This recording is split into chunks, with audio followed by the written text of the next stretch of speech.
السلام علیکم دوستان بیننده های عزیز. سال نو میلادی را آمد سال 2023 را صمیمانه و صدقانه به هر یک شما مبارکباد میگوییم.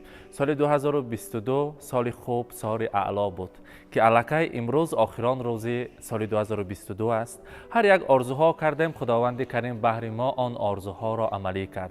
من از خداوند آرزو میکنیم که در سال 2023 در خاندان شما همیشه شکوه و شهامت باشد و میخواهم کمی برای شما رسانم. برای شما 12 ماه صحتمندی، 53 هفته همه نیکی ها را، 366 روز خوشبختی، 8784 ساعت آمد و البته 527040 دقیقه عشق و عاشقی، 31,622,400 ثانیه لحظه های فارم را آرزومندم.